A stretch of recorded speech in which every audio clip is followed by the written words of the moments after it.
Ne, teďka nevím nic. Ferry, Ferry, Ferry, Ferry, Ferry, Ferry, Ferry, Ferry, Ferry, Ferry, Ferry, Ferry, Ferry, Ferry, Ferry, Ferry, Ferry. Michy, na počku. Ferry, Ferry, Ferry. Ale to je. Ne, dělej. Hej, on tady jako málo pořádal. Ne, děkuji. Ferry, ty si dáš. No povídej, vtípek. Dělej. Ferry, Ferry. Dělej.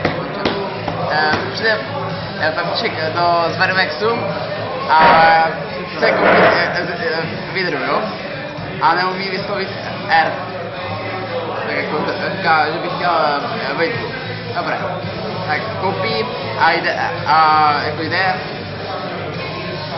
ale když jako vystoupí z Zvermexu a jde domů, tak předtím vyjdou policajti a policajti tak jako najednou tak říkají, to je tak smrdí. A Pepíček zajímá, kurva.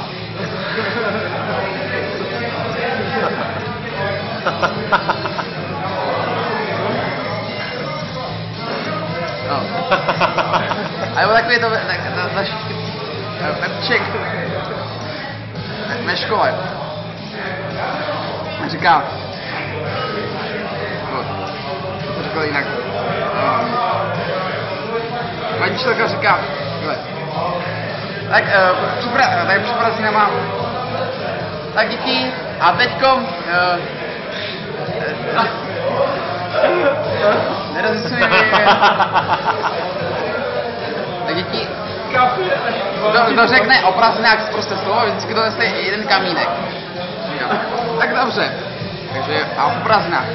Aničko, když jste řekla prostý slovo, 0, takže je žádný kamínek. Karličku, když jste řekl prostý slovo, 1, takže jeden kamínek, dobře. Potom nějaký třeba Lukáš, jo, když jste řekl prostý slovo, 2, takže 2 kamínky, dobré. A najednou se ozve. Takové jaký rachot, otevře se dveře.